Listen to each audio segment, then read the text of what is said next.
19h45 à la télévision Labari. Messieurs, dames, bonsoir et bienvenue à cette nouvelle session d'information du dimanche 17 janvier 2021. Ce dimanche, nous accueillons sur ce plateau comme invité du journal Dr Aboubakar Hassan. Il est le secrétaire général de la structure Monde Kourcha. Docteur, bonsoir. Bonsoir. Et soyez le bienvenu sur ce plateau. Merci bien. Merci bien. Donc, avec vous, je le rappelle, on parlera des activités de votre structure Monde Kourcha, notamment la toute dernière activité en date, c'est cette signature avec la CNDH sur le quota des femmes, après bien sûr les élections locales et législatives organisées par notre pays. Mais avant, suivant le déroulé de l'actualité. 19h45, on va débuter ça avec cette brève. Comme annoncé dans son verdict, le président du CNR Gaïa, Salou Gobi, a été libéré ce matin après avoir passé un mois de prison ferme. Pour rappel, Salou Gobi a été condamné à un mois de prison ferme et 2 mois avec sursis plus 300 000 francs d'amende. Il a été accusé de troubles à l'ordre public. On rappelle toujours, il a été interpellé le 15 décembre dernier par les services de renseignements généraux, puis mis en garde à vue à la police judiciaire avant d'être incarcéré à la prison civile de Niamey. Il a regagné les siens ce matin même. Une autre brève mais sportive. Pour sa première sortie comptant pour la première journée des matchs de poule du CHAN qui s'est débuté hier au Cameroun, le MENA national A' était face à la Libye cet après-midi. Score final 0-8 partout. Prochain match donc pour le MENA le 25 janvier contre la RD Congo. Bonne chance donc à nos ambassadeurs. Cela dit, ces derniers temps, on observe des nombres pléthoriques des élèves dans les salles de classe au niveau des établissements scolaires publics. Une situation dans la cause principale dans plusieurs établissements est le recrutement parallèle des élèves, selon le président du réseau pour l'éducation et la démocratie, qui demande aux autorités de sévir face à cette pratique malsaine. On l'écoute. Vous n'êtes pas seul de savoir qu'il n'y a plus d'examen d'entrée en 6e. Donc les élèves sont évalués en fonction de composition et des notes. Et cela fait en sorte que au niveau du primaire, il y a beaucoup d'élèves qui viennent en 6e. Et parmi ces élèves, sans rien vous cacher, il y a certains qui ne savent même pas écrire leur nom. Leur nom, prénom là, ils ne savent pas écrire. Donc, voyez-vous, il faut prendre le mal à la racine. Ça veut dire qu'il faut essayer de remédier à cette situation, donc d'entrer en 6e. Ça, c'est le premier élément. Et le deuxième élément, il y a certains chefs d'établissement. D'ailleurs, nous avons eu une réunion avec le ministre de l'enseignement secondaire, avec les syndicats. Nous avons eu à soulever ce problème, qu'il y a des chefs d'établissement qui font le recrutement parallèle. Et ce recrutement parallèle, les gens connaissent pratiquement tous les chefs d'établissement qui font ce recrutement parallèle. Le recrutement parallèle, ça veut dire que c'est les élèves qui ont eu leur BPC, donc qui n'ont pas eu d'orientation. Ces élèves-là, ils partent voir les élèves, le chef de l'établissement, moyennant quelque chose, donc 50 000, 100 000, n'est-ce pas? Et le chef d'établissement, donc il prend cet élève et il l'inscrit. Ça, et au niveau des 6e aussi, ceux qui n'ont pas eu d'orientation, donc ils aussi, on les amène dans le collège, moyennement quelque chose. Hein? Que ce ne sont pas de bonnes manières, hein, ce qui se passe au niveau des écoles publiques. C'est vrai, on ne refuse pas le social. Hein? Vous pouvez recruter 5, 6, 7 personnes sur le plan social parce qu'il y a des gens que leurs parents n'ont pas d'argent, n'est-ce pas? Et il ne faut pas laisser effectivement les enfants dans les rues. Donc on peut socialement recruter 5 à 6, n'est-ce pas? Pour donner une autre chance à l'élève. n'est-ce pas, pour réussir. Ne reste qu'avoir le BPC pour être gendarme, police, etc. etc. Parce qu'il y a d'autres, juste c'est pour avoir le diplôme, n'est-ce pas, c'est pas pour continuer les études. Mais on ne peut pas faire de cela une sorte de commerce, parce que recruter plus de 100 personnes, 200 personnes, hein, mais c'est pratiquement du commerce. Ça veut dire que la personne fait ça dans un but lucratif, ce n'est pas dans un but social. Il y a des gens qui le font dans un but social, mais il y a certains, c'est vraiment dans un but lucratif. Donc, vous voyez, c'est une pratique qu'il faut arrêter. Il est grand temps d'arrêter cela. Nous pensons que vraiment, l'État doit agir par rapport à cela. Pour une meilleure implication des femmes, des jeunes et des personnes handicapées à la vie publique et politique, c'est l'objectif général d'une déclaration conjointe rendue publique hier matin par la Commission nationale des droits humains CNDH et l'association Monde Kourtcha. Une déclaration qui intervient à une période où les partis politiques s'activent à la répartition des sièges au terme des élections locales et législatives. Le résumé de cette déclaration avec Ibrahim Tikire sur les images de Nasser Seydou. À travers cette déclaration conjointe, la Commission nationale des droits humains CNDH et l'association Monde Kourtcha s'engagent sur un front, celui d'une pleine implication des femmes, des jeunes et des personnes handicapées à la vie publique et politique de notre pays. Conformément à leur mission de promotion et de protection des droits humains, la CNDH et le Monde Kourtcha rappellent aux leaders des partis politiques la nécessité de respecter les dispositions de la loi sur les quotas, qui est notamment de 25% pour les postes électifs, signe fort d'une bonne gouvernance. Rappelle toujours aux partis politiques les contenus pertinents des instruments juridiques internationaux et régionaux ratifiés par le Niger en la matière. Après avoir énuméré tous les instruments nationaux et internationaux ratifiés par le Niger en la matière et conscient de l'importance du poids démographique des femmes, des jeunes et des personnes handicapées, la CNDH et Monde Kourtcha insistent sur la nécessité impérative de leur pleine implication à tous les échelons décisionnels de la vie publique et politique, implication sans laquelle il n'y aura point de développement. Résolu à défendre les droits des citoyens et particulièrement ceux des couches vulnérables, exhorte les responsables de l'application des lois à protéger la dignité humaine, les droits fondamentaux de toutes les personnes en général et ceux des femmes, des jeunes et des personnes handicapées en particulier. Lance un pressant appel aux partis politiques afin d'éliminer et de bannir toute forme de discrimination, notamment celle basée sur les genres, lors de l'attribution des sièges obtenus à l'issue des différents scrutins. Fonde de l'espoir que le Niger aboutisse à la parité 50-50 à l'horizon 2030, date limite de la mise en œuvre des ODD 2030. Enfin, la CNDH et Monde Kourtcha, conformément au principe de Paris, décide de la mise en place d'une brigade de veille sur la pleine implication des femmes, des jeunes et des personnes handicapées dans la vie publique et politique. Ce cadre reste ouvert à toutes les organisations de la société civile poursuivant les mêmes objectifs pour une pleine implication des femmes, des jeunes et des personnes handicapées à la vie publique et politique. Notons que la CNDH et Monde Kourtcha ont récemment signé une convention de partenariat axée sur la promotion des droits humains au Niger. Alors, docteur, je reviens vers vous. Vous venez de suivre un élément qui parle d'une déclaration entre votre structure et la Commission nationale des droits humains et CNDH. Alors, pouvez-vous nous dire qu'est-ce qui justifie cette signature ou cette déclaration conjointe entre CNDH et votre structure Monde Kourtcha? Je vous remercie d'abord de nous avoir invités sur votre plateau.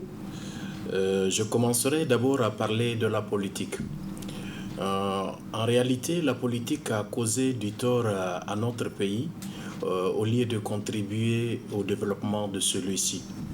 Pourquoi? À cause évidemment de la mauvaise tendance que nous avons donnée en tant que Nigériens à cette même politique qui consiste à viser l'intérêt individuel au lieu de l'intérêt général.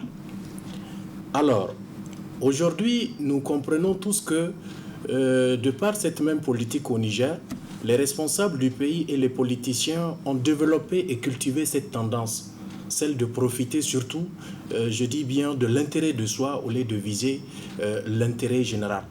Or, en visant l'intérêt de soi, on ne construit jamais, on ne développe jamais un pays, c'est pas possible.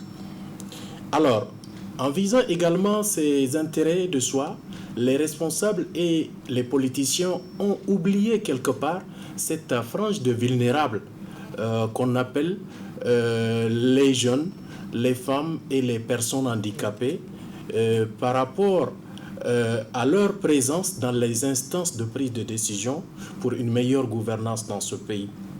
Alors, Monde Courtia et la CNDH, nous sommes des organisations de défense des droits humains. Effectivement, on a signé une convention depuis le 6 janvier 2021. Donc, une convention également a vu le jour entre ces deux structures dans le cadre de la défense des intérêts ou encore des droits humains, dont je salue au passage les responsables placés à la tête de ces deux structures, notamment Madame Raki Jarmakoui et Monsieur Khalid, le professeur Khalid a écrit, donc pour leur engagement et leur abnégation, donc qui ont toujours en tout cas veillé à ce que les intérêts des vulnérables soient pris en compte par rapport à la gouvernance du pays.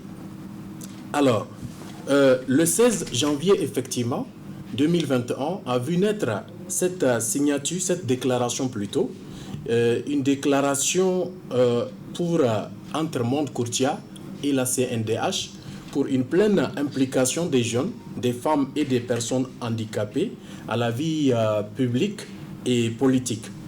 Effectivement, à l'issue de cette déclaration, une brigade de veille a vu le jour, effectivement.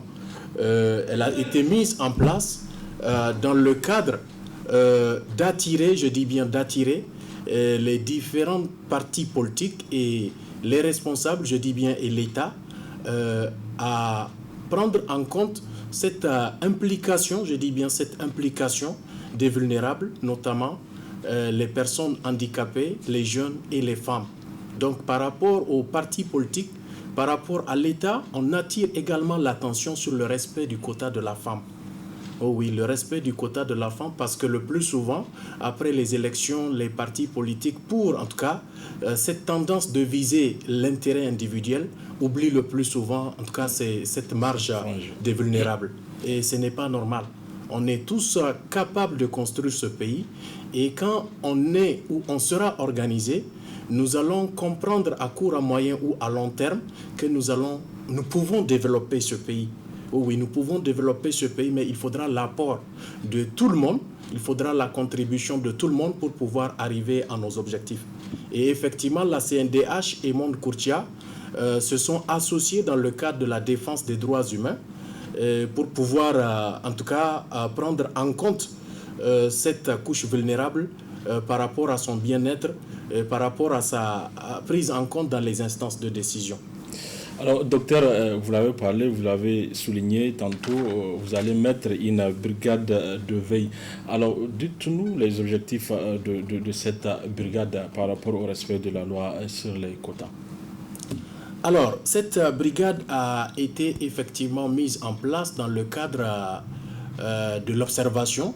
C'est en fait une brigade qui consiste à mettre un œil sur la gestion des partis politiques et l'État par rapport à la prise en compte, je dis bien, des personnes vulnérables, notamment les jeunes, les femmes et les personnes handicapées. Et effectivement, de l'autre côté, par rapport à la prise en compte du respect du quota de la femme. C'est très important parce que toute la lutte que nous avons menée, en réalité, c'est pour défendre ces vulnérables et je pense bien que nous irons jusqu'au bout pour pouvoir arriver à nos objectifs. Donc la brigade de veille, en fait, et là, a été mise en place dans le cadre de l'observation.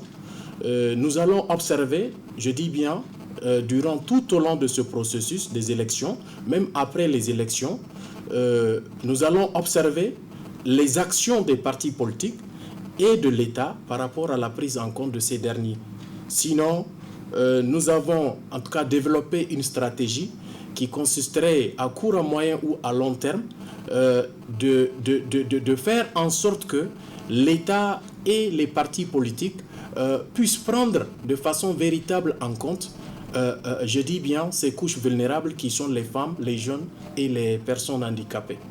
Quelle est la composition de cette brigade? La composition de cette brigade, effectivement, on l'a composée entre les membres de la CNDH et les membres du monde Kourtia. Donc elle est composée effectivement des hommes et des femmes capables de réfléchir et de faire des analyses pour pouvoir comprendre l'aspect ou la situation actuelle par rapport à l'évolution des partis politiques et par rapport aussi aux décisions prises par l'État pour pouvoir mettre vraiment dans leurs droits ces couches les plus vulnérables. Alors, docteur, on sait que les textes sont là, mais la mise en œuvre fait obstacle. Alors, quelle approche comptez-vous mettre en œuvre pour le respect de cette loi sur les quotas? Effectivement, il y a des lois qui ont été ratifiées par le Niger. À travers ces lois, moi je pense que ce serait toujours bien de veiller au respect de ces lois à travers une justice équitable. Et je dis bien quelque part, malheureusement, cette justice n'est pas prise en compte. Cette équité n'est pas, en tout cas, considérée comme on l'a souhaité. Moi, je pense que dans notre stratégie, nous avons développé aussi cet aspect qui consisterait aussi à veiller à ce que ces lois s'appliquent d'une façon ou d'une autre. Je pense bien à l'endroit des responsables du pays et à l'endroit des politiciens de ce pays. Docteur, est-ce que ce cadre est ouvert à d'autres structures ou bien ça se limite juste au monde Kourtia et la CNDH? Bien sûr, je rappelle que ce cadre est bien ouvert.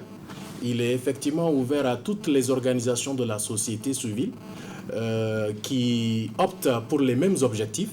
Ils peuvent se rallier à nous, en tout cas dans le cadre de la lutte pour les intérêts, je dis bien pour les intérêts des couches vulnérables. Alors, docteur, pour finir avec vous, votre mot de fin. Mon mot de fin, c'est de lancer surtout un appel aux politiciens de ce pays et surtout à toute la population du Niger par rapport à une prise de conscience sur notre propre comportement.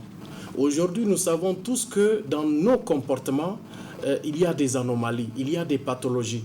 Et je pense bien qu'il va de soi qu'on fasse ce qu'on appelle notre mea culpa, un temps soit peu, qu'on puisse savoir qu'est-ce qu'on a dans le comportement de bon ou de mauvais. Et qu'on puisse opter pour ce qui est de bon et rejeter ce qui est de mauvais parce qu'on a cultivé beaucoup plus les traits de comportement négatifs, malheureusement. Alors, il va falloir qu'on cultive, qu'on commence d'abord par la culture de ces traits de comportement positifs pour pouvoir contribuer au développement de l'économie du pays. On ne peut pas respecter des lois tant que nous-mêmes, on a des comportements dans lesquels il y a des anomalies, il y a des pathologies. Alors, il va falloir prendre en compte ce comportement pour pouvoir aller vraiment là où il le faut afin d'atteindre nos objectifs. Un pays ne peut pas se construire avec la mauvaise éducation. Je suis désolé de le dire. Il faut d'abord qu'on commence par cette bonne éducation afin de savoir ce qu'il faut pour développer l'économie de notre pays. Et malheureusement, beaucoup ne prennent pas conscience. Quelquefois, nous sommes politiciens, mais on ne pense pas au devenir de notre pays. On ne pense pas au devenir de notre nation. On ne pense qu'à notre devenir ou on pense qu'à nous-mêmes. Et en pensant à nous-mêmes, on ne contribue pas au développement de l'économie du pays. Il faut qu'on pense à l'intérêt général, c'est très important. Parce que l'intérêt général seul peut construire une nation. Et malheureusement, on n'a pas cette tendance, on n'a pas cette vision. Et il faut bien que les choses changent un temps soit peu pour qu'on puisse aller là où il le faut. Aujourd'hui, moi j'ai mal quand on parle du Niger. quand on parle du Niger, surtout en classant le Niger parmi les derniers pays au monde. C'est malheureux, c'est triste, il faut le dire. Il va falloir qu'on change de comportement pour pouvoir arriver vraiment dans cette position où on peut nous respecter. Docteur, merci. Merci bien. Merci d'avoir répondu à notre invitation. C'est moi qui vous remercie. Je rappelle que vous êtes secrétaire général du Monde Kourtcha. Vous pouvez rester avec nous pour suivre la suite de cette édition avec ces volets reportage qui est consacré à la commercialisation de l'oignon sur les marchés de la capitale. Un produit disponible en grande quantité, surtout en cette période. C'est un reportage signé par notre stagiaire Balkissa Tahirou sur les images d'Ibrahim Abdou. Disponible un peu partout sur les marchés de la capitale, l'oignon est un produit très utilisé dans les foyers nigériens. Riche en protéines, ce produit provient de certaines régions du Niger et du Nigeria voisin. Une période d'affaires pour les vendeurs et revendeurs.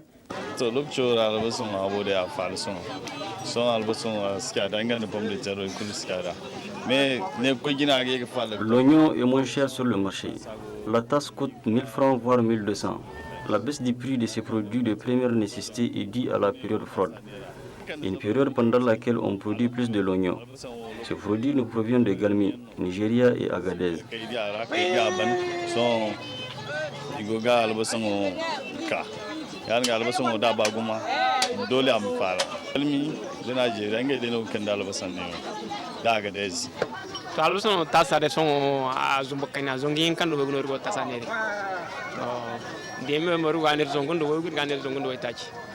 La tasse de l'oignon coûte 1200 francs. Le grand sac nous revient à 12 000 voire 15 000 francs. Et auparavant, le sac coûtait 24 000 francs. Donc il y a une grande différence maintenant. Dieu merci, tout est moins cher sur le marché actuellement.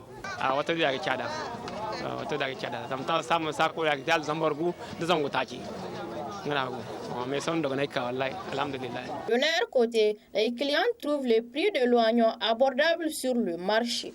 L'oignon est très moins cher.